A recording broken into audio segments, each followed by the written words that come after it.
안녕하십니까. 오늘 크림슨 마스터스 포럼 강연을 맡게 된 윤진규 변호사입니다.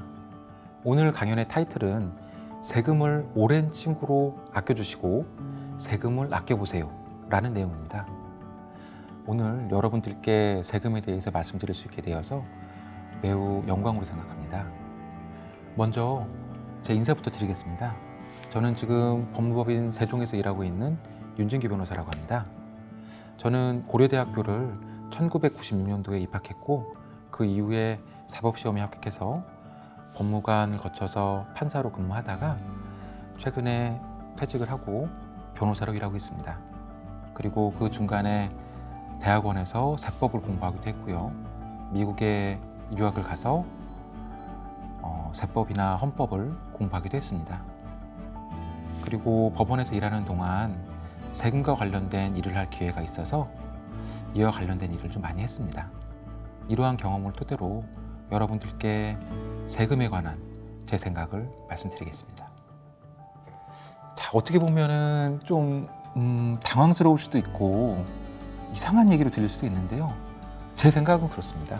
제 생각은 결국은 세금은 우리 오랜 친구로서 아껴줘야 됩니다. 세금을 우리의 오랜 친구로서 아껴주면 결국에 세금을 아낄 수 있게 됩니다. 첫 번째 아껴야 된다는 말씀은 소중한 대상을 아낀다 그런 말씀이고요. 두 번째 아낄 수 있다는 말씀은 세금, 그 돈 자체를 아낄 수 있다는 겁니다. 먼저 우리는 세금으로부터 벗어날 수 있을까요? 우리는 태어나서 죽을 때까지 세금에서 벗어날 수가 없습니다. 그리고 솔직히 말씀드리자면 모든 사안, 모든 경우에 통용되는 절세 포인트라는 것도 사실 없습니다. 아니 그러면 도대체 무슨 말씀을 드려야 되나 이렇게 생각할 수도 있을 텐데요. 저 나름대로 중요하다고 생각하는 점에 대해서 말씀드리겠습니다. 우리가 상점에서 물건을 하나 사더라도 부가가치세를 내게 되는데요. 이처럼 우리의 생활 하나하나는 세금과 밀접한 관련이 있습니다. 세금을 친구로 아끼라고요? 이런 말씀을 들으면 사실은 좀 당황스러워 하실 분들이 많으실 텐데요. 친구라는 존재는 사실은 보면 반갑지 않습니까? 그런데 세금이라는 것은 사실은 보면 반갑진 않죠. 그 세금이 반가울 사람은 없겠죠. 그런데 왜 세금을 친구로 생각하고 아껴야 되느냐?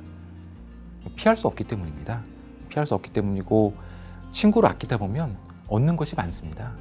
그래서 조금 불편하시더라도 친구로 아끼고 친하게 지내다 보면 사이가 좋아지고 친구를 통해서 얻으실 수 있는 것도 많으실 겁니다.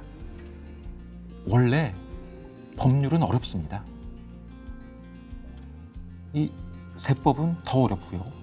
자, 갑자기 여기서 세금 얘기를 하다가 세법 얘기를 왜 하냐? 이렇게 궁금해하실 수도 있는데요. 바로 조세 법률주의 때문입니다. 어려운 얘기죠. 우리 헌법 59조는 조세의 종목과 세율은 법률로 정한다 이렇게 규정하고 있는데요. 간단하게 말씀드리면 세금은 법률에 따라 매겨야 된다 이 말입니다. 다른 내용은 없습니다. 자, 세금은 법률에 따라 매겨야 되는 거기 때문에 세법이 있고요. 그에 따라서 세금을 부과합니다. 그렇기 때문에 세금이랑 세법은 사실 같은 친구입니다. 자, 절세라는 개념으로 넘어가겠습니다. 절세는 나쁜 것일까요?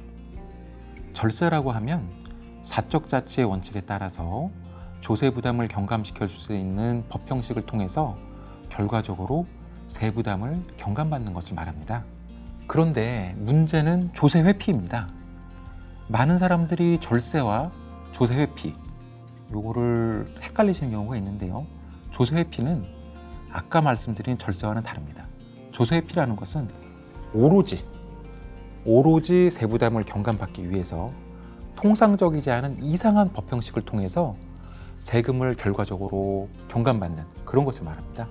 이러한 조세 회피가 있는 경우에는 국세청에서 이를 가만히 두지 않고 이러한 이상한 법 형식을 부인하고 거래를 세법상 재구성해서 과세를 하게 됩니다. 예를 들어서 실제로는 증여를 하는 거면서 매매 형식을 취했다. 누가 보더라도 이거는 증여다, 실질이. 이런 경우에 매매가 아니라 증여로 봐서 과세라는 것, 이런 것이 예라고 할 수 있죠. 여기서도 나가서 세금을 내야 되는 사실이 있는데요. 이러한 사실을 감추는 경우가 있습니다. 감추는 것도 어떤 적극적인, 사회적으로 허용되지 않는 적극적인 행위를 통해서 감추는 경우, 이러한 경우에는 조세회피의 영역을 벗어나서 탈세의 영역에 들어가게 됩니다. 그러면 형사적으로 처벌을 받는 문제가 생기죠. 대표적으로 조세범 처벌법이 그 예입니다. 이렇게 말씀을 드렸지만 절세, 조세회피, 탈세, 이걸 과연 구별할 수 있을까요? 물론 구별할 수는 있습니다. 하지만 매우 어렵습니다. 자, 실제 사안을, 굉장히 유명한 사안인데요. 이런 유명한 사안을 단순화해서 말씀을 한번 드려보겠습니다. 부동산 회사의 지분을 50% 이상 초과하면 세금을 물리는 그러한 법률이 있습니다.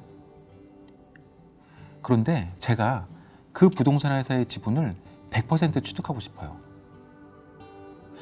이런 경우에 100% 취득하려고 보니까 세금이 너무 무서운 겁니다. 그래서 제가 생각해낸 방법이 회사를 2개 더 세우는 겁니다.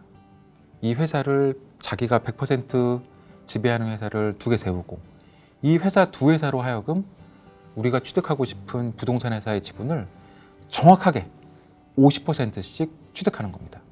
그러면 어떤 부동산 회사도 50%를 초과해서 부동산 회사의 지분을 취득하진 않았기 때문에 아까 말씀드린 세금으로부터 자유로워질 수가 있는 것이죠.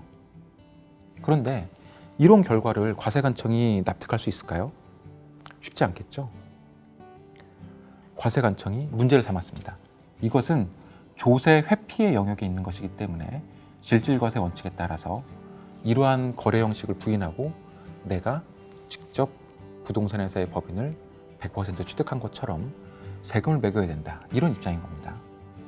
법원의 판단은 어땠을까요? 법원의 판단도 엇갈렸습니다. 1심과 2심에서는 이러한 법 형식을 부인할 수가 없다, 원고 승소 판결을 했는데요. 대법원에서는 달랐습니다. 대법원에서는 이 경우에는 오로지 세금을 회피할 목적으로 너무나도 이상한 형식을 취했기 때문에 실질과세 원칙에 따라서 여기에 대해서는 세금을 부과해야 된다, 이런 입장인 겁니다. 그런데 여기에 대해서도 대법관님들 중에 일부는 반대 의견을 표명하기도 하셨습니다. 이처럼 어렵습니다. 자, 그러면 어떻게 해야 될까요? 사실 정답은 없습니다.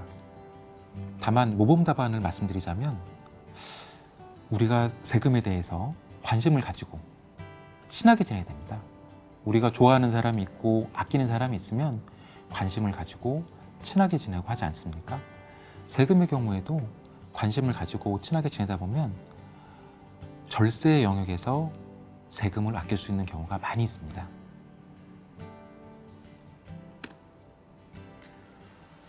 자, 지금까지 제가 생각하는 세법이 무엇인지 좀 말씀을 드렸는데요.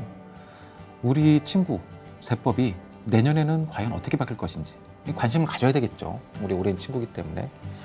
2020년 세법 개정안의 내용을 간단히 말씀드리겠습니다. 세법 개정안이라니 이게 무슨 말이냐? 사실 세법은 매년 바뀝니다. 매년 공부를 해야 됩니다. 매년. 그리고 아까 말씀드린 것처럼 세금은 법률로 매겨야 되니까요. 다른 걸로 매길 수가 없기 때문에 법률을 만드는 국회에서 확정을 합니다. 오늘 말씀드리는 내용은 아직 국회에서 확정된 내용은 아닙니다. 하지만 내년에 바뀔 세법의 내용에 대해서 개략적인 내용을 알아볼 수 있으니까요. 그 범위 내에서 말씀드리겠습니다. 지금 말씀드리는 것도 일흥이 아닐 뿐이고요. 최종적으로 국회를 통과해서 어떤 모습으로 변화될지는 추이를 지켜봐야 됩니다. 하지만 통상적인 예에 비춰보면 이 중에 상당 부분은 내년 세법 개정안에 반영될 가능성이 많습니다. 그래서 이에 대해서 미리 알고 준비하는 것이 필요하겠죠. 자, 먼저 기업 환경 개선에 관한 내용입니다. 이번 코로나19로 인한 피해를 극복하고 경제 활력을 제고하기 위해서 투자 등 기업 환경을 개선하는 내용입니다.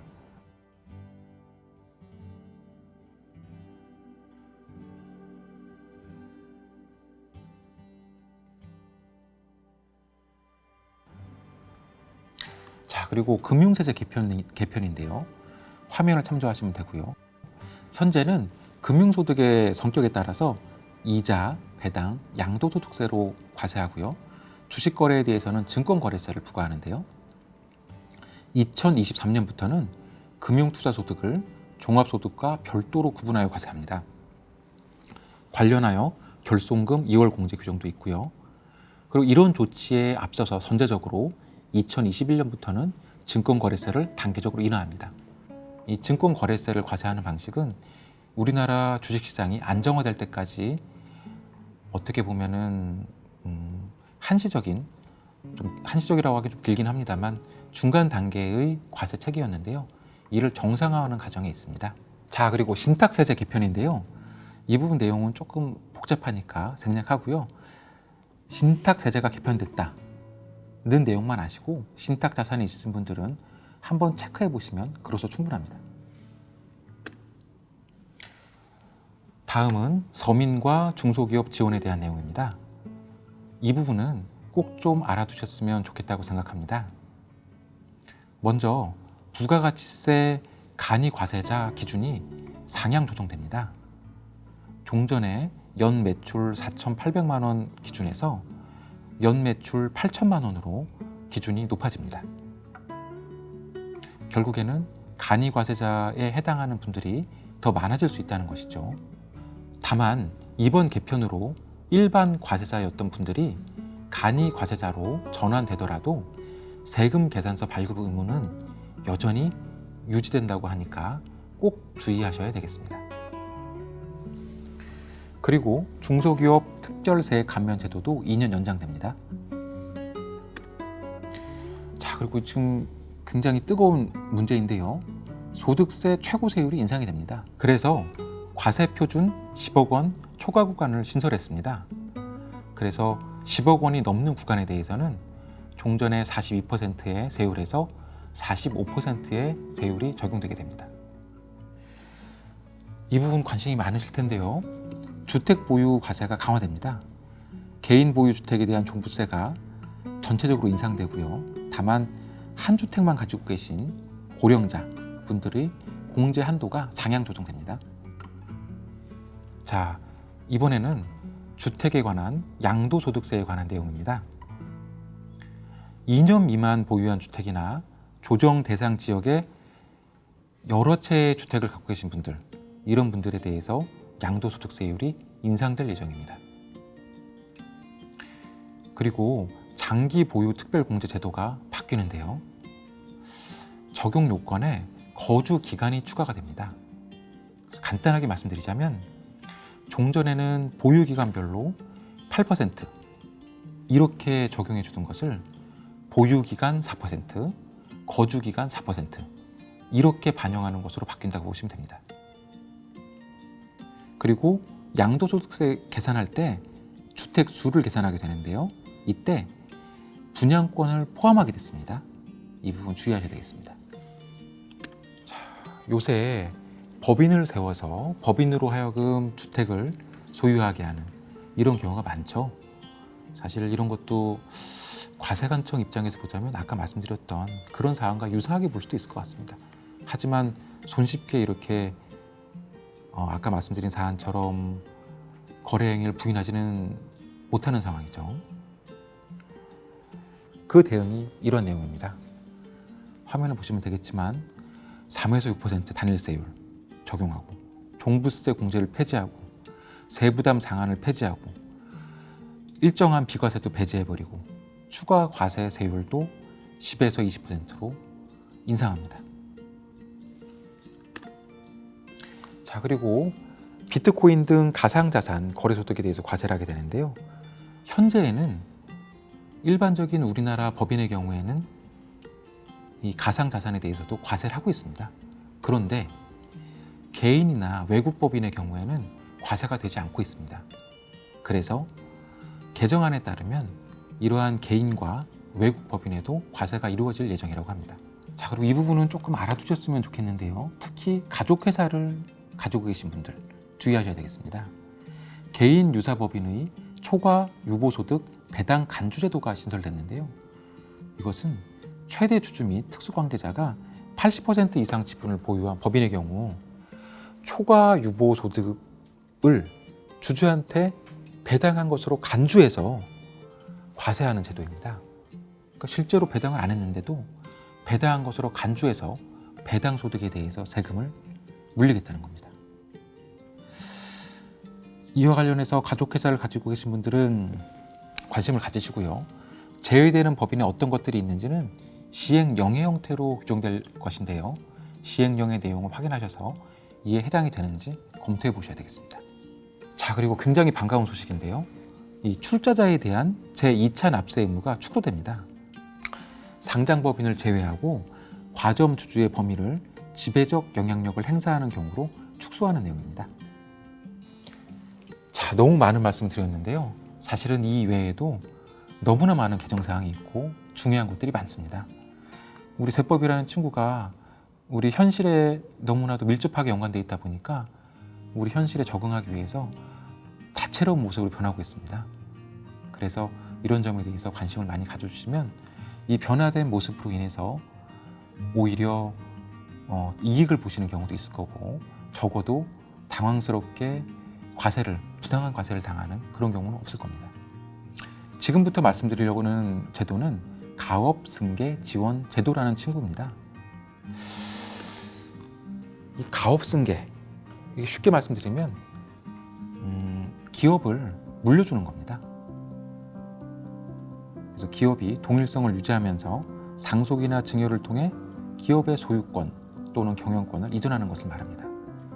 우리 정부는 이 중소기업 등을 원활하게 승계할 수 있도록 지원해주고 있는데요. 세 가지 측면에서 지원해주고 있습니다. 첫 번째로 가업 상속 공제 제도, 두 번째로 가업 승계 주식에 대한 증여세 과세 특례, 마지막으로 가업 상속 재산에 대한 상속세 연부 연납 제도가 있습니다. 오늘은 시간 관계상 가업 상속 공제 제도에 대해서만 말씀드리겠습니다. 가업 상속 공제 제도는 생전에 10년 이상 영유한 중소기업 등을 상속인에게 정상적으로 승계하는 경우 최대 500억 원까지 상속 공제하여 상속세 부담을 경감해주는 제도인데요. 실제로 이 공제를 적용받냐 못 받냐에 따라서 큰 차이가 발생합니다. 그런데 이 친구는 좀 까다로워서 여러 측면에서 모든 요건을 다 충족해야 됩니다. 그래서 절세를 위한 범위에서 이 친구가 좋아하는 게 뭔지 잘 미리 검토할 필요가 있습니다. 그리고 꼭 알아두셔야 될 점이 사후 관리의 중요성입니다. 사실 요건 충족을 검토하는 것보다 더 어려운 게 이 사후 의무 요건을 이행했느냐 이 부분인데요. 이 사후 의무 요건을 이행하지 않으면 상속세를 다시 내야 됩니다. 그리고 실제로도 세무서장은 매년 이를 점검합니다. 그래서 위반 사항이 발견되면 실제로 상속세를 부과합니다. 사후 의무 이행 위반 사유로는 지금 화면에 보시는 것처럼 여러 가지 사유가 있습니다. 자산의 처분, 가업에 종사했는지 여부, 상속인의 지분이 감소했는지 여부 이런 것들인데요. 가장 많이 문제되는 것 중에 하나가 고용 유지 조건 준수 의무입니다. 좀 복잡하죠. 이걸 지금 말씀드리기는 좀 어렵고요. 이렇게만 아시면 됩니다. 승계할 당시의 고용 상태랑 지금의 고용 상태를 비교해 보는 건데요. 이런 산식에 따라서 이 정도 범위 내에서 유지가 되고 있는지 이걸 따진다 이렇게 보시면 됩니다. 가업상속 공제제도 관련해서 2020년에 바뀐 점 이 부분만 말씀드리겠습니다. 사후 관리 기간, 아까 까다롭다고 말씀드렸는데요. 사후 관리 기간이 종전의 10년에서 7년으로 단축됐습니다. 반갑죠? 그리고 이 고용 유지 의무가 일정 부분 완화되었고요. 업종 유지 요건도 완화됐습니다. 자, 가업 상속 공제 제도에 대해서 말씀드렸는데요. 이 가업 상속 공제 제도와 기부는 언뜻 보면은 다른 방향입니다. 그런데 잘 생각해 보시면 꼭 그렇지만도 않습니다. 이 가업 상속 공제 제도라는 친구를 통해서 합법적인 절세를 하는 만큼 기부를 통해서 진정한 인생을 완성해 나간다면 정말 멋지지 않은가요? 말씀이 나온 김에 기부에 대해서 말씀을 드리겠습니다. 사실 다른 사람을 돕는다는 것 정말 어려운 일입니다. 내 주머니에 있는 1,000원짜리 한 장도 아까운 게 사실인데요. 고려대학교를 후원하시는 여러분들께서는 정말로 참으로 어렵고도 값진 일을 하시는 겁니다. 기부금에 대해서 말씀드리겠습니다. 이 기부의 종류에 따라서 공제 혜택이 다 다른데요. 종류부터 파악을 해야 됩니다. 우리 고려대학교에 출연하시는 기부금은 법정 기부금입니다. 이에 따라서 세액 공제, 경우에 따라서는 필요경비, 손금 잔입 이런 세제 혜택이 있기 때문에 이를 잘 알아보시고 적절한 혜택을 받으시기 바랍니다. 이제 어느덧 마칠 때가 됐습니다. 드리고 싶은 말씀은 너무 많지만 오랜 시간 말씀을 드리면 후원자님들께서 시청하시기에 어려움이 있을 것 같아 다소 두서없이 말씀드렸습니다. 부족한 강연을 시청해 주셔서 진심으로 감사드립니다. 부디 세금을 오랜 친구처럼 아끼셔서 세금을 결과적으로 아낄 수 있으셨으면 좋겠습니다. 항상 건강하시고 댁내 두루 평안하십시오. 감사합니다.